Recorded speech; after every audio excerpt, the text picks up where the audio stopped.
this is the story of the crime that helped define the 60s. When in so many regards one thinks jolly good luck.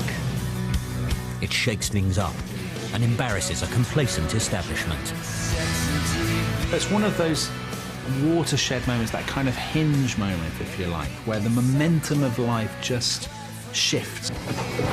It's pulled off by modern-day highwaymen, the type who appeal to the British, to be seen here in Archive Interview.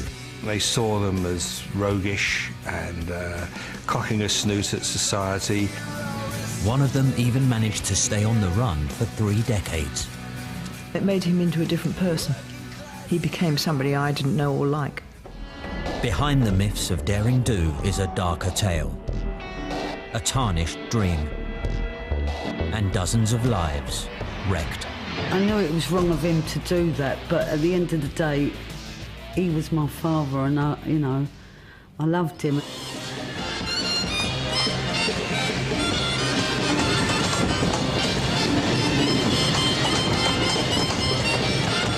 It is one of the most controversial media stories of its age.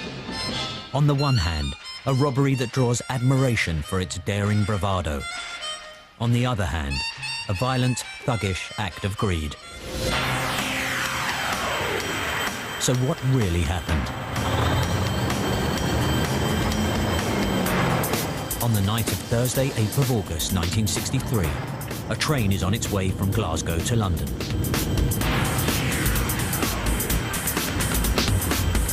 Along the way, it's collecting huge amounts of cash. At the same time, a gang of thieves leave a remote farmhouse in Buckinghamshire. When the figure of 1 million to 6 million was mentioned to me, my first thoughts were, this is it, this really is El Dorado. The plan is to stop the train and rob it.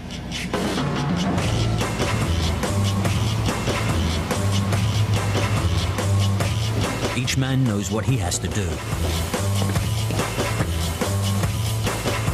It's 3 a.m. in the middle of nowhere. They hotwire the red signal and cover up the green with a glove. It was cheeky, it was audacious, it was extremely well executed. The raid is planned with military precision. I saw myself as an extension of a commando leader. Growing up in the war, seeing all the aeroplanes bombing and dogfights and stuff, and reading the comic books, it was a boy's own adventure. So who are these adventurers lying in wait for an oncoming train in the middle of the night?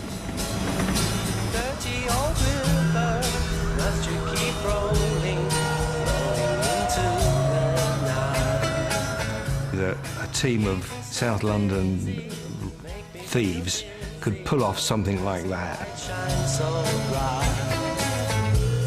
As long as I gaze on Waterloo sunset. The train robbers gang comes from all over London's southern suburbs. It's been put together by 2 men, Gordon Goody from Putney and Bruce Reynolds from Battersea.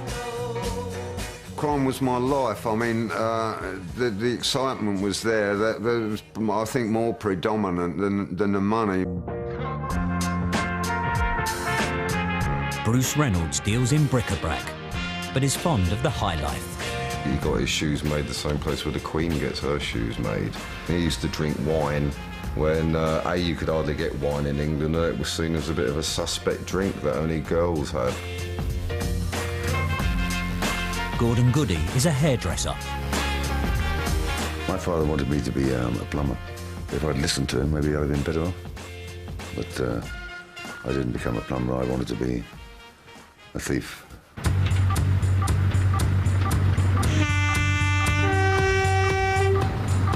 Goody and Reynolds have with them on the track that night a gang of talented accomplices that they met in prison and on the streets of South London. They cut the communication wires so no one can call for help, and then wait for the train to arrive. Buster Edwards is a florist. Charlie Wilson, a greengrocer, who will later be sprung from prison. as will Ronnie Biggs, a builder. Well, I'd extracted a promise from him when he married me that he would never engage in any criminal activity ever again. And he gave me his word and I believed him. And I think he meant it at the time. Tommy Wisby, a newcomer, is a bookie from Camberwell. I was the only black sheep of our family. They was all hard-working people.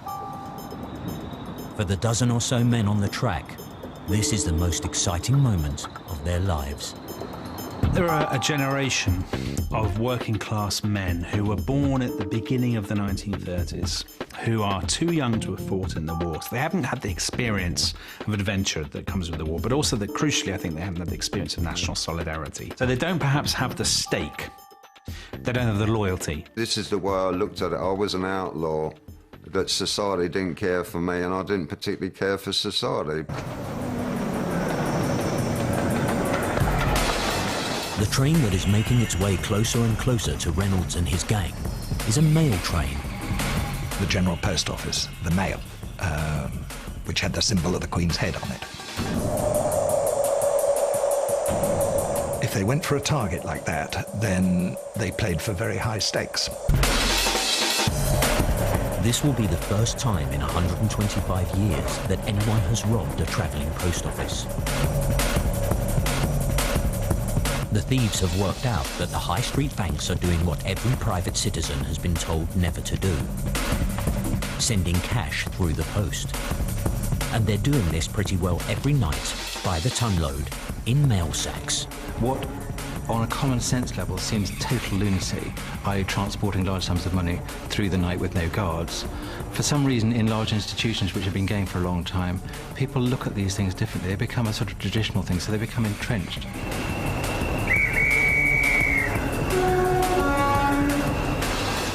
They're virtually unprotected, and vast sums of money are carried all over the country. Their main security is the fact that nobody knows how much is on board. When it gets to Buckinghamshire, the mail train is ripe for the picking. It has picked up money in mailbags from stations all along the way. I'm old enough to remember seeing them hanging from baskets. The train didn't stop, it just careered through the station and a net went out and picked the bag up. This is enough money to transform the robbers' lives. A bric-a-brac merchant, a hairdresser, a florist, a builder, a greengrocer, a bookie. South London thieves with day jobs and criminal records, united by the same thing: aspiration. And in the 50s and 60s, you have the explosion of advertising and consumerism.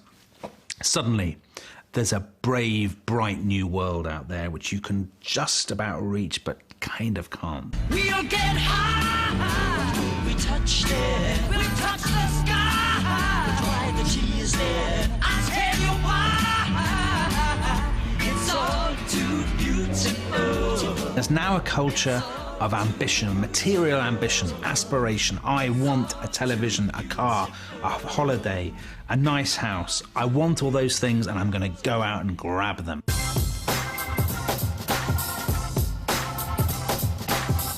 The robbers are family men, with wives, kids, and rent to pay. For a long time, I believed that he did it with a view to benefiting his family, because that's what he said he had in mind.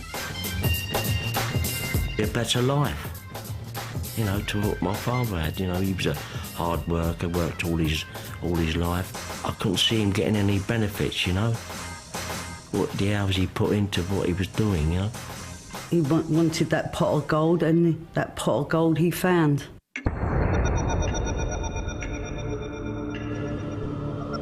Before dawn, Bruce Reynolds spots the lights of the train approaching the stop signal. I think I remember him saying he put his head down onto the railway tracks, as he'd heard that's what Lawrence of Arabia did to hear when the trains were coming. It's the moment of truth. as the train stops as planned at the rigged signal. We still didn't know any amount of money we was getting. We couldn't say we were going to get 500,000 or 800,000 or 200,000. There's no going back now. So far, the scheme has worked to perfection. But all that is about to change. People have this kind of Robin Hood fantasy, if you like, of the Great Train Robbers as actually, you know, some sort of Ealing comedy enterprise, which of course it isn't. You know, these people are career criminals who are out, you know, to get what they can for themselves. The next 30 minutes will see a transformation. The ruffians will become thugs as an audacious robbery turns into a violent raid.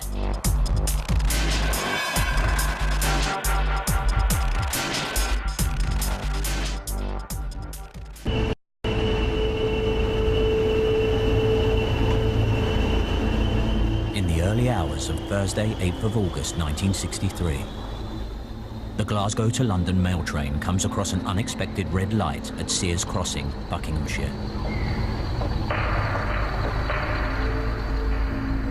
Jack Mills, the driver, brings the train to a halt. He is 58, approaching retirement, and what happens next will change his life. When the train stopped, I was the first one onto the footplate, and Jack Mills, somebody trying to come up on the other side, and Jack Mills was trying to keep him down. Jack Mills puts up a brave fight to defend his train as more men swarm into the cab. About 3 or 4 people getting on one side and 3 or 4 people getting on the other side. Mills is hit on the head and collapses. Mills had a cut over his eye. He wasn't bad. He was talking to us. He said, I think you're a thorough gentleman, he said, you know. Medical reports describe multiple injuries. A half-inch deep laceration, a quarter-inch cut in front of his right ear, and another deep cut on the back of his head. Mills will need 14 stitches and 2 days in hospital. There was a loose cannon there who panicked and hit the guy. It's the adrenaline running through, you know, when you're on that sort of work, you know. The robbers have always said Mills was hit by accident, that they intended it to be a non-violent raid. It was a mistake that should never have happened. But what if intimidation is all part of the plan? Would they have gone even further? Would they have killed him on the spot? They may have done. Witnesses later claim that the robbers used more force than they have admitted. The Jack Mills assault was obviously a very critical part of the robbery, but it's been isolated as if it was the only bit of violence on the entire raid. They'd got an assortment of felling axes, sledgehammers, crowbars, and they battered their way into the high-value coach. The high-value package compartment, the HVP, is where the money is held. They were hit with clubs and coshes. It's not an isolated thing that just only Jack Mills by accident just happened to get hit. They went in there and they were violent, and they hit people. One of the crew describes the robbers as very aggressive, pushing the staff around, striking some of them. If it was going to be your brother on the train, or your husband, or a friend of yours, and they were brutally attacked like that and terrified, would you think these guys were cool? Would you think they were heroes? I don't think you would. There, in front of the robbers, are mailbags stuffed full of banknotes. 10-shilling notes, £1 notes, fivers. They have hit the jackpot. That's when I found the first bag. What I saw was the first bag of, well, lots of bags in a cage. And I pulled one out and I cut it open, and I could see there was cash, and that was it. That was the prize. Everyone I picked up was heavy, and I thought, that's good. it's the real thing, you know. I look round to someone, I forget it wasn't. This is it, like, you know. Everyone's adrenaline is pumping away like mad. When the half an hour was up that I'd allotted for the unloading, I called it a day, and I went in the lead Land Rover and we drove off into the night.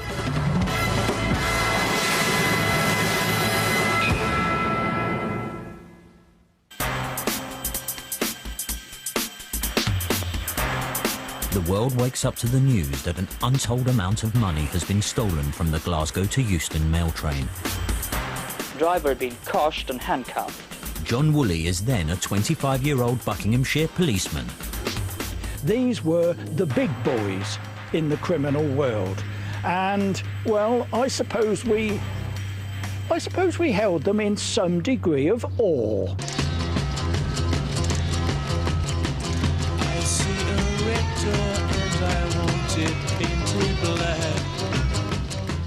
The banks are trying to work out exactly how much money has gone. There's a mixture of both surplus notes going back to head office and notes going for destruction.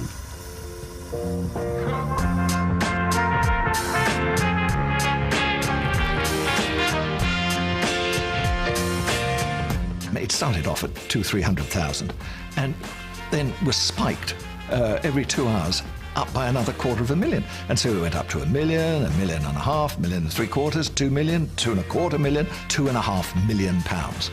And that was a complete sensation. I know I was earning about £10 a week, and it really was difficult to you know, just imagine how much. It was 2.5 tons of money in weight. The mounting toll of money. The stories coming from the railway track. This is the best adventure story since the Dam Busters. The British public are in a frenzy. Fueled by the media, who picked up on the train robbery, originally called the Cheddington mail van raid, until some bright spark at the Daily Sketch said, let's call it the Great Train Robbery. The robbers themselves, perpetrators of this daring deed, haven't gone far. They're in hiding.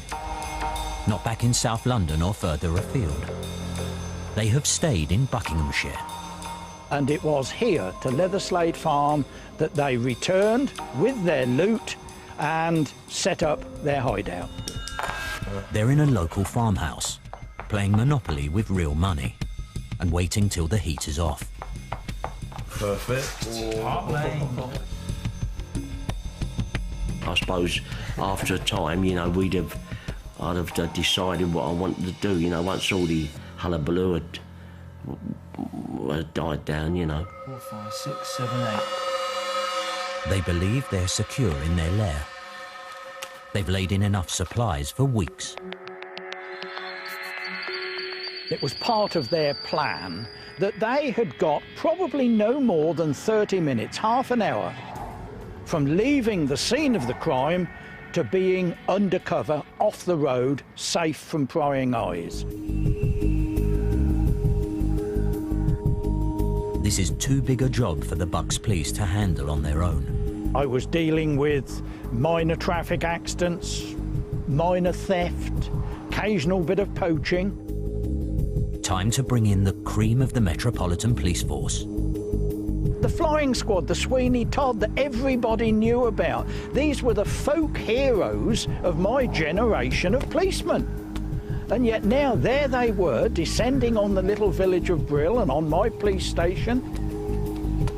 It's agreed the manhunt will be focused within 30 miles of the crime.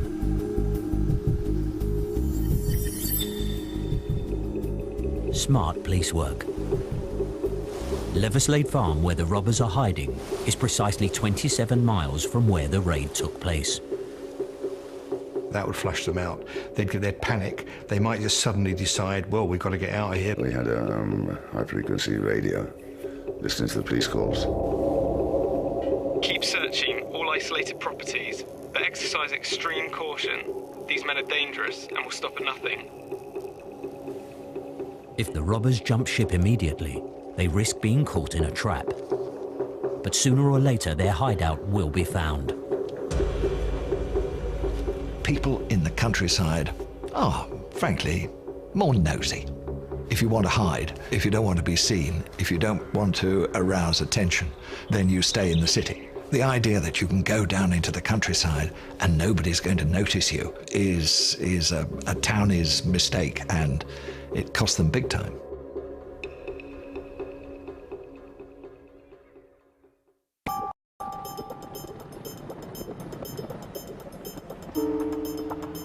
Four days after the Great Train Robbery, a small Buckinghamshire police station receives word of suspicious activity at a local farmhouse.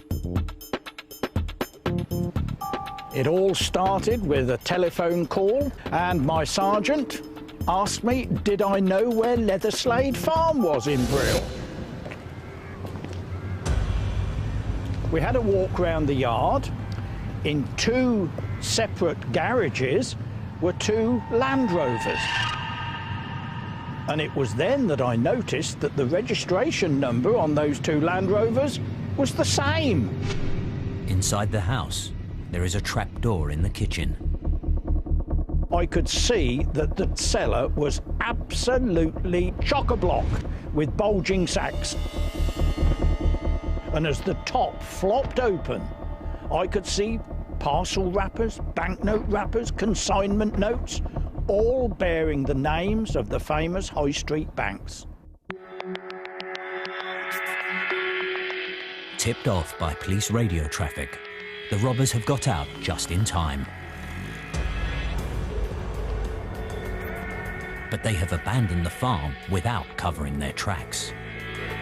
What really did go wrong was that the guy who was paid to basically go back to the farm and burn it down did a runner.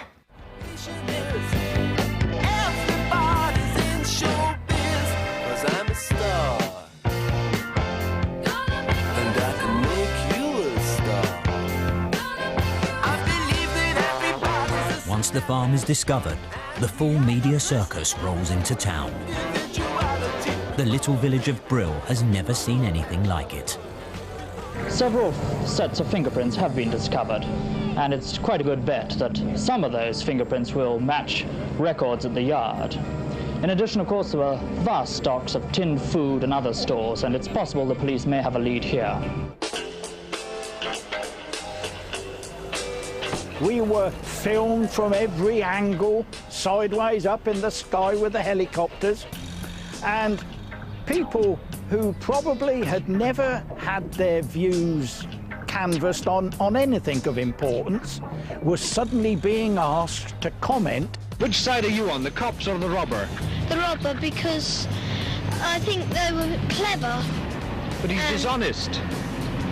Well, I'm still on his side. What about you? Whose side are you on? Police. Why?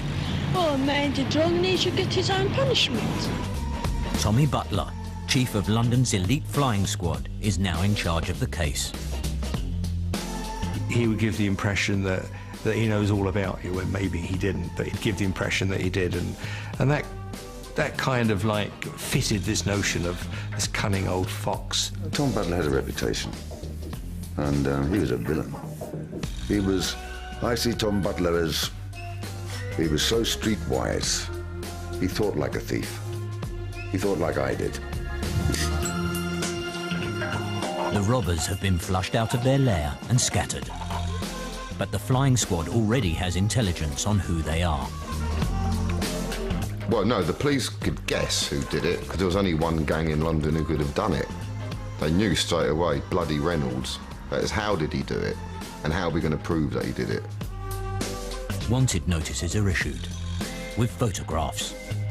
There was a sense from the time when police issued the wanted poster that they knew exactly who they were looking for, and that around these figures a net had been set up which was gradually tightening. A lot of the information that was coming in wasn't supplied because people were looking for a reward. A lot of it is because they were jealous that they weren't on it.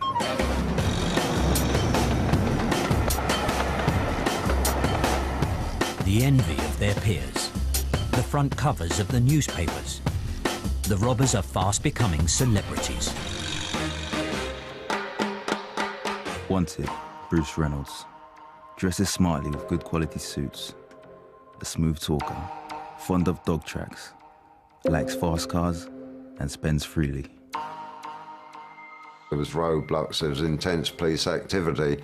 It then become like a gigantic manhunt. 8 days after the robbery, £30,000 is found in a caravan belonging to Jimmy White, one of the robbers. Another £100,000 is found in Redlands Wood, Dorking.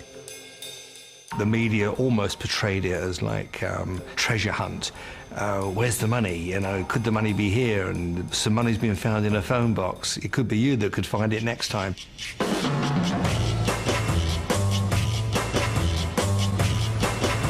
In London, the Wisbys are on a spending spree. 1 minute we would buy clothes from a catalogue, and the next minute would be in a black taxi down to Knightsbridge in Harrods. But for Shami and Biggs, Ron's homecoming can only mean trouble ahead. He tipped the contents of the kit bags onto the floor, and the notes were all done up in bundles. And they smelled horrible, very fusty. I was just anxious for him to get it out of the house as soon as possible. Forensics have spent 10 days dusting the farmhouse for prints and are now examining what they've found. The main evidence was the fingerprint evidence that was found on artefacts at the farm. We had cats. He liked cats, and he put a saucer of milk out at Leatherslade Farm, and I think there was a fingerprint on that. It was on other things that he'd handled inside, because he hadn't worn gloves all the time. Some of the others wore gloves from start to finish and never took them off. The flying squad combs London and the southeast. Criminals stay indoors. The streets are quieter than they have been in years. An unexpected bonus of the hunt for the train robbers. There were the arrests that followed quite quickly, and those extraordinary images. People with blankets over their heads being taken in and out of court and handcuffed to policemen. A whole group of policemen, 8 perhaps, arrived at the house and sort of... I answered the door, but they barged in. I explained to them that they wanted to know where Ron was. He was at work. I said I can call him. No, I wasn't allowed to use the phone. I was made to sit down and say nothing as they all stood around the room until Ron came home from work. Tommy Butler comes in person with his officers to Tommy Wisby's door. They asked me, where I was and all that. I said, well, it's 2 months ago. I can't remember. I've told you everything, so he said, we don't believe it anyway. He said, you're nicked. Gerald Seymour reports on the arrests for ITN. That went on right the way through late summer, autumn, and into winter, and the final big one before Christmas was the arrest of Roy James, who did a runner over the rooftops. They dragged him down, about 10 policemen dragged him down into the mews. And I said to the detective, who have you caught, who have you captured? And he said, it's all right, we've got him. And we've just heard the news on the television set, and the dominoes were going down faster than our lights, and I thought, well, it could be my turn. Bruce Reynolds will stay on the run for 4 years. Early one morning, the doorbell went. My dad shouted out, "Nick, can you get that?" I just ran down the stairs, opened the door, and the next thing I knew, the door came bursting open. I was pushed up against the wall. Police come charging in and basically threw themselves across the bed. Then my dad came in with Tommy Butler and basically just said to me, "My son, Dad's been a very naughty boy and he's got to go to prison, son, and, I love you," and that's it. I knew we were running from something, but I didn't know what. And it never occurred to me that my dad could have been a bad guy. So when the police came, I thought, hey, the running's over. They come to rescue my dad. We're safe now. He was quite sort of avuncular and said, well, I've got you at last, Bruce, and it just come out natural. I said, c'est la vie, Tom. The police were particularly nice to me, and I couldn't understand. They were being very friendly and giving me presents and stuff like that, and whereas my mum was just an absolute mess, crying her eyes out.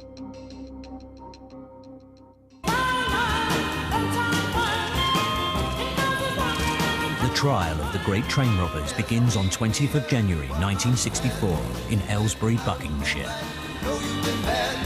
Just at a moment when Britain is on the cusp of a new world. Within a year there will be a change of government. The old guard will be ousted and younger men will come to power. But for now, there is still a deep-rooted fear of anything that threatens the status quo. This was a society that had become, in many ways, kind of fossilised. You have an elite of people who are all drawn, by and large, from the same class. They've been to the same schools, they've been to the same country houses at weekends, they have the same kind of grouse-moor values and tastes and so on. It was almost a crime against the state, and they weren't going to put up with that. That was something that was attacking the establishment, attacking the very fabric of organised society. It was a real show trial. It was a real piece of theatre. So you had a sort of Nuremberg trial thing. It was a big occasion. The robbers will always complain that when their case comes to trial, the odds are stacked against them. They didn't have a hope in hell. The defence applied to have the trial at the Old Bailey because they thought that the jury in Buckinghamshire would be too partisan. The Crown appoints Justice Edmund Davis as judge. Bad news for the robbers. A very tough, hard, unemotional man, that was his reputation, and they would get no favours from him. It's the state versus the people. Law and order versus criminality. Time for the top brass to take on the folk heroes.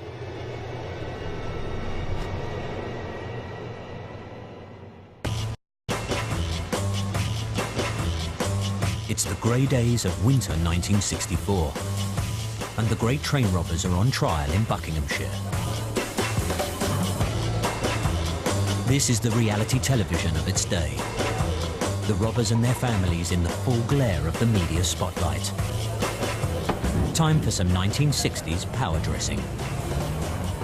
The robbers' wags, as it were. They're kind of gangsters moles from central casting. And they sort of have this sort of ultra-fashionable early 60s look, the kind of beehive and the false eyelashes and the mini skirts and whatnot.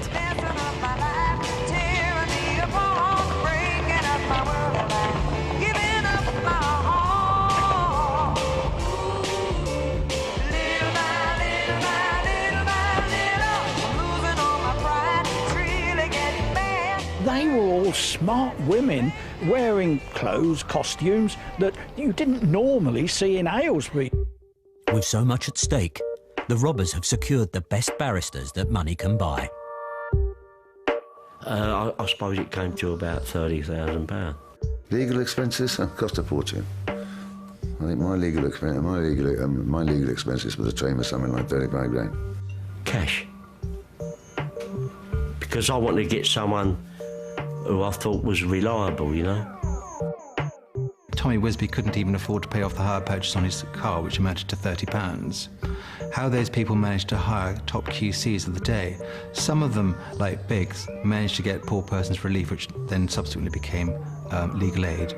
But many of them paid privately for their defence, and it was tens of thousands of pounds. Where did that money come from? Great Train Robbery.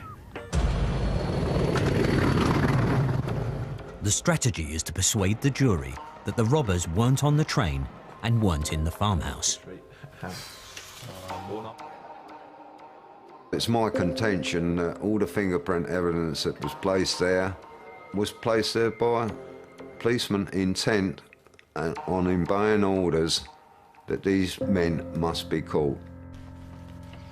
Gordon Goody tries to prove that the forensic evidence against him, paint from the farm on his shoe, was put there by the police.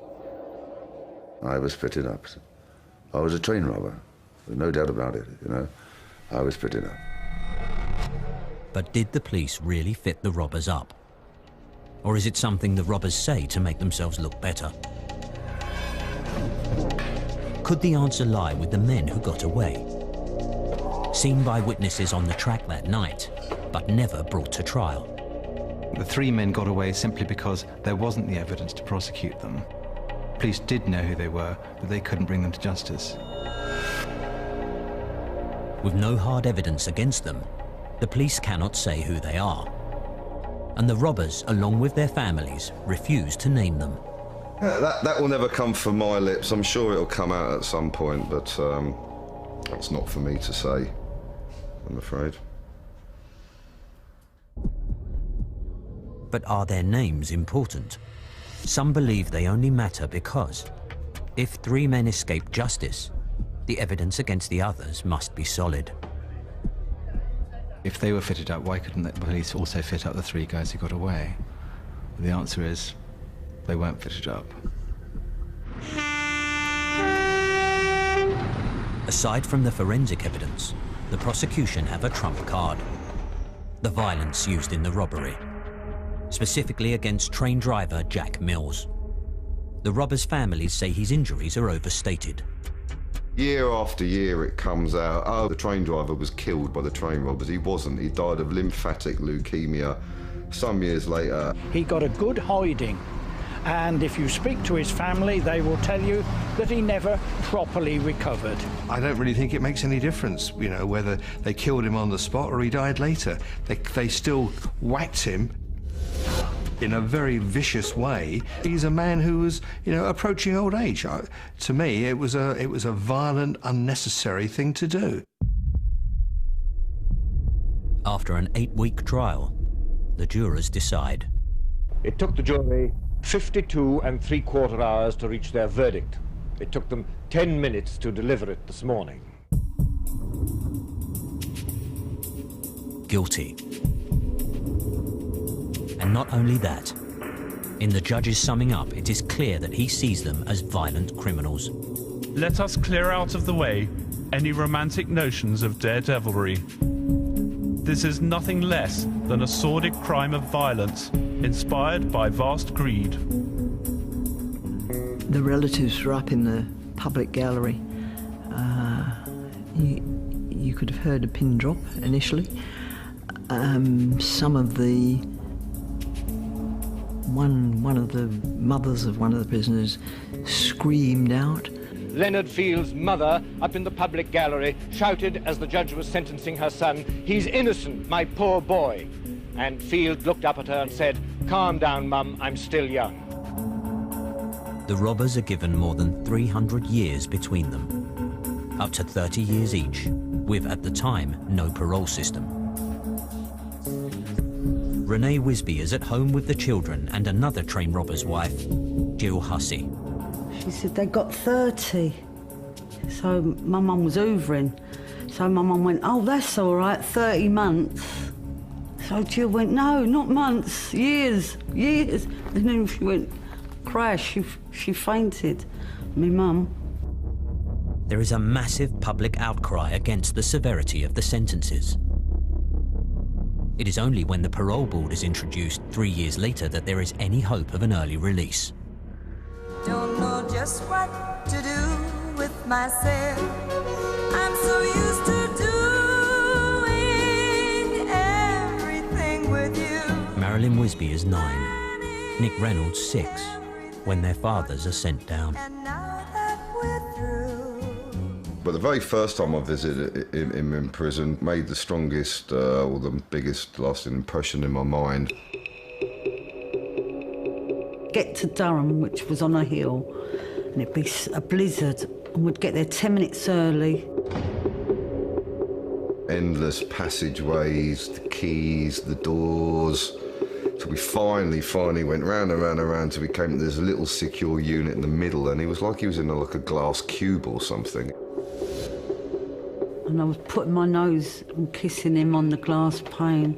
I'd be in the car park after the visit, and he'd said, you know, if you looked up X windows up and everything past the barred windows, I'd see a little handkerchief waving, and that'd be him before he went into his cell.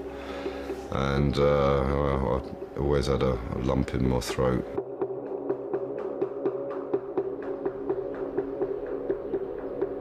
Alongside the robbers in jail is one man who was arrested, tried, found guilty and sentenced with the rest of them. But Bill Bold, who leaves behind a wife and 3 kids, was not involved in the planning or execution of the crime. I'm afraid that he slipped under the radar, and I do to this day think that was a miscarriage of justice. Well, as I'm the eldest, he expects me to look after Anthony and Deborah, of course. He puts me in charge of them to see they don't run around the streets too much. He expects me to give them some sort of tuition, the way he gave me tuition. What sort of things do you teach them that he taught you? Well, just honesty, man. And he died in prison, the poor guy. He died in prison. It's bad news. I feel very strongly about it, you know. At the trial, the robbers don't help Bold because of their own not guilty plea. It's very hard to discern between a group of professional criminals who have pleaded not guilty to discern that amongst them is somebody who's also pleaded not guilty but really is not guilty. But once in jail, there was no orchestrated campaign to get him out.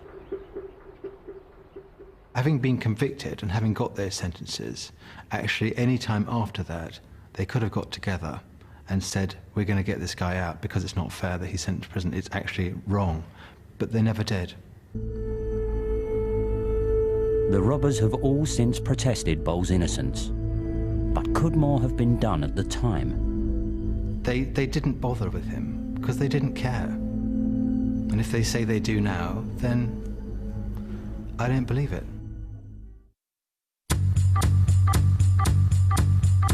A year after the robbery, Charlie Wilson scales the walls of Winson Green Prison. He's found with his wife and children 3 years later.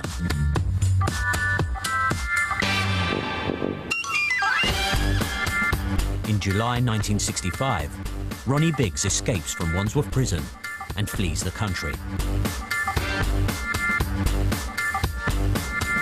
He'll remain on the run for 36 years, longer than his original sentence.